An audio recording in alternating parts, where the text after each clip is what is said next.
Flaunt it if you got it. Sure, unless you're a wife or plan to be anytime soon. Guys, it's 2025. I know everybody feels entitled and empowered by having all their cleavage out, or having their butt cheeks out, or wearing leggings that you could just see literally every crevice that their mama made them. But I'm telling you, even though it's popular, if you are a wife or you are planning to be a wife anytime soon, it's gonna make it really hard for you. I'm talking about when you go to the gym, dress modestly. When you go to your wedding, dress modestly. Why do you need to have all your cleavage out? For everybody to see, and your husband to be is right there watching everyone. Maternity photo shoots, why do you need to be naked for it? I know it's a trend, but you don't have to follow all the trends that you see. Listen, I used to have this mindset of flaunt it if you got it. You know, I liked the attention that it brought me. This was way back in college. You know, I figured I had a great body. Why not show it off? I was a volleyball player. I lived in spandex that were way too short, and I would prance around everywhere outside the volleyball gym in them because I liked the feeling that I got when I wore them. But that was not godly.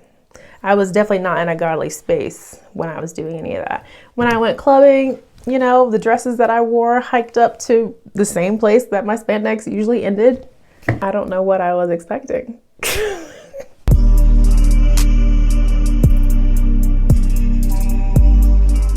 Welcome back to the show. This is I Do Now What. I'm your host, Victoria Doss. Let's keep getting into this. So the people that you see half naked or naked on social media or online or whatever, people don't respect them. They're not respected. They may be liked, they may be looked at, but that does not mean that they're respected. That's not one and the same. Whether you're going to your girls' night out, you're at the beach, you're at the pool, you're in the gym, you're at church. Altar call is not a fashion show for you to show off to all the husbands and dads in the congregation what you got. And I think that starts with just a heart shift and a mindset shift. I can say, you know, don't wear these clothes. But if you don't truly understand it, and if you don't get the conviction, you're going to continue in the same mindset, the same attention-seeking mindset, the same I'm empowered, I can do whatever I want, no consequences, you know, nothing can touch me.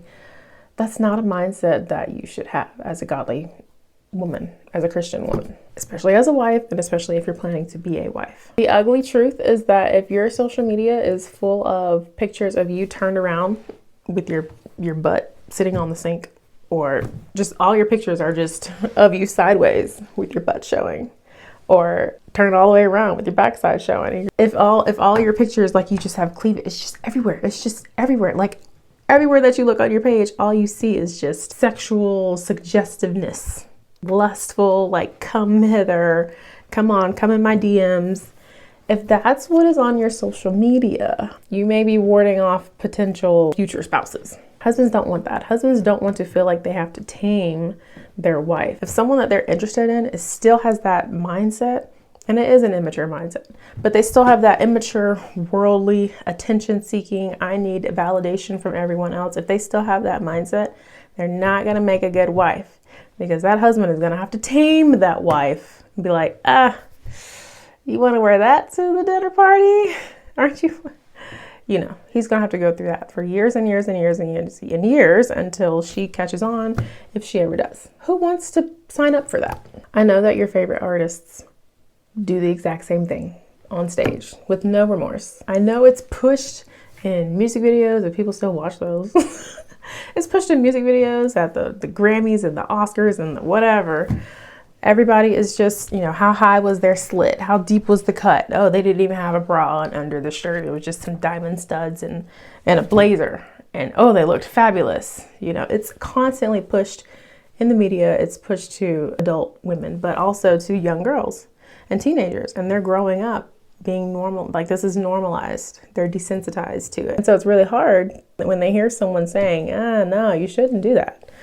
That's not respectful for your future husband. They have a hard time grasping it, or it takes them a very long time to unlearn what they have been conditioned to feel about how they dress. Also, modesty goes further than just what you wear. I posted a video recently about how modesty is also how you carry yourself, and how you talk, how you speak, how you act, how you treat others. All that is considered modesty. You can't just put on a long dress that's fully covering you and you're still firing off at the mouth just saying saloon, sexual, just everything. That defeats the purpose of the long dress because you're still being immodest. You know, I made another video about office siren being a trending TikTok search last year. How to dress like an office siren. It's basically just wearing just the most suggestive clothing to the office. It's trying to see what you can get away with HR. Of course, everyone's just like, oh, shut up. Nobody cares. Let them wear what they want to wear. The thing with that is that there are consequences. You can do whatever you want to do. Of course you can. But there's always going to be consequences to every action, especially to sin. Yes, immodesty is a sin. And I'm going to go over that a little bit later. I'm going to come with Bible receipts so you can see exactly where in the Bible does it say that we are supposed to be dressing modestly. Before we go further, I want to stop and mention that the sponsor for this episode is Unitas. If you guys can see the shirt that I'm wearing, that is modest. It says Judah. It's a Christian athleisure clothing line founded by NBA player Jonathan Isaac. Their motto is to honor God with every step, and they have Bible verses on the back tab of their shoes, all their shoes. They have like running shoes and basketball shoes. I'm using some of the running shoes to train for a 5K, and I love that it has a Bible verse on the back that I can just, maybe people will see it when I run. But it's also a good constant reminder for me. At weareunitas.com, their clothing line is inspired to help the body of Christ be more united instead of so divisive. You guys can check that out with the link below. All right, let's get back into it. So if you are a Christian wife, you have a different mindset than your pre-Christian life or maybe your pre-wife life. You don't seek validation from others. You don't seek attention from others. You get enough attention from your husband. Like, the attention that he gives is enough for you to feel valued and worthy. I think that is a thing for young girls, especially if they didn't get a lot of attention in their home, like from their father or whatever. They grow up with daddy issues, always seeking attention. I have daddy issues. I was a hot mess in college. I was a hotmess.com in college.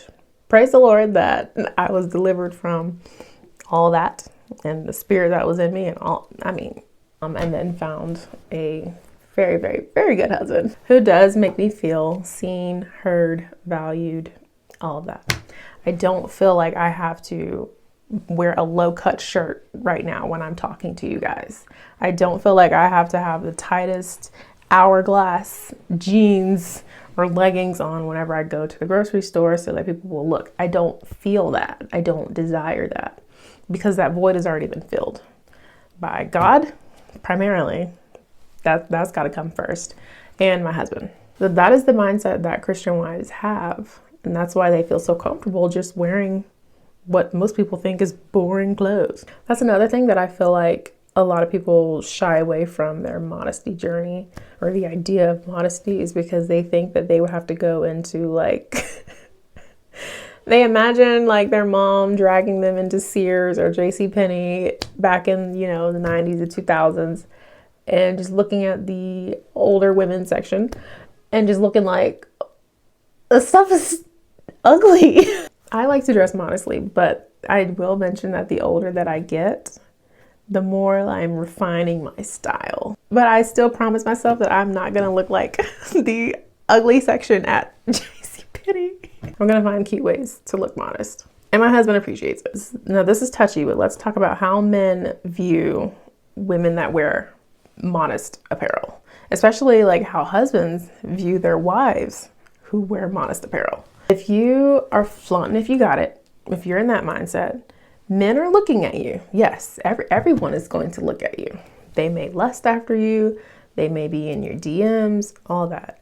That does not mean that they respect you. Do not confuse that. Again, do not confuse that for respect. For the single men, they may be looking like, oh, this looks like a nice snack for tonight. She looks easy. She's putting it out there. She looks easy. I know y'all are gonna go crazy with the, oh, you're saying it's a woman's fault if she gets graped or something. That's not what I'm saying. But I'm saying if you have a choice in what you wear, be conscious of how other people, how other men, especially men living in their sin, their fleshly desires, whatever, how other people are going to respond to that. Dress how you want to be addressed. Like, why would I want to add to temptation? If I already look good, my body is already somewhat fit, why would I want to add more eyes looking at me longer if I show off my skin, show off more skin? If you look at a streetwalker, like literally go to Google, look up streetwalker outfit, and just see what that looks like.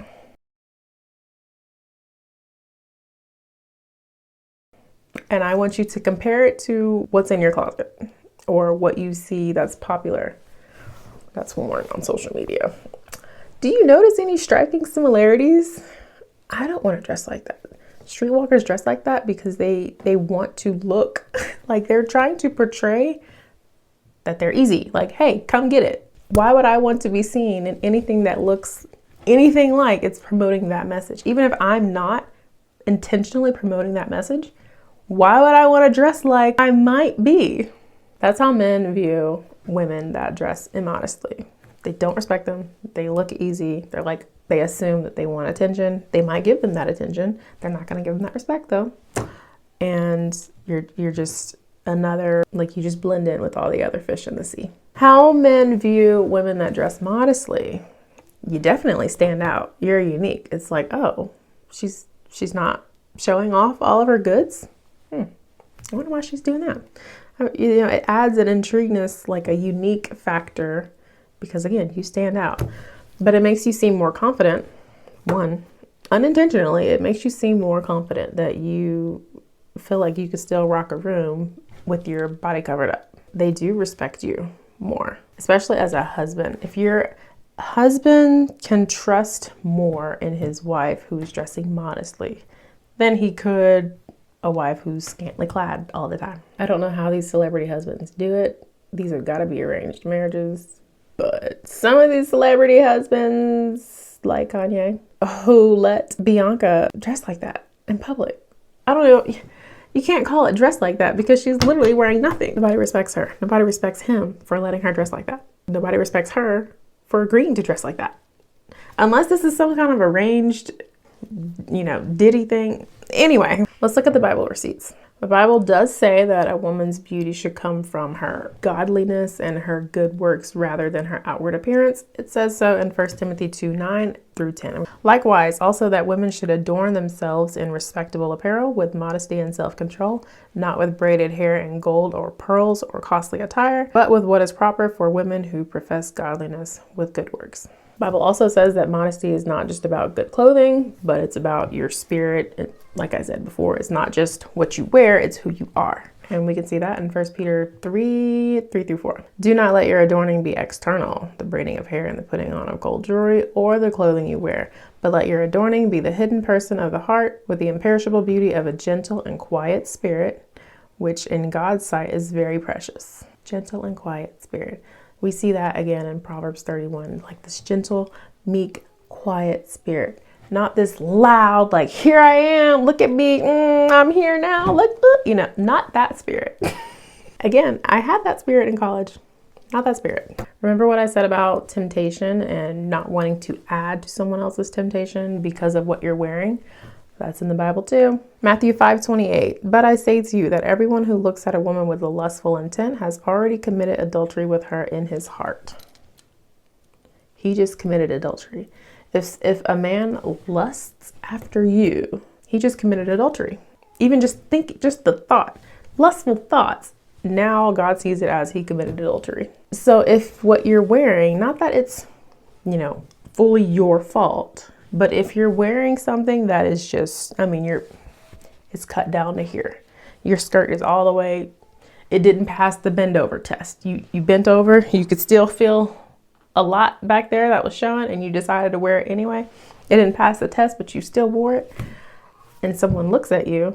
Yes, they do have a fault in it too, but they look at you, but you put that on and you knew what you looked like when you looked in the mirror before you left. Because you looked in the mirror for a long time like, ooh, girl, You had some fault. He had some fault. He's lusting after you. He just committed adultery against his wife. Do you want to have any part in that? If you can control it, do you want to have any part in that?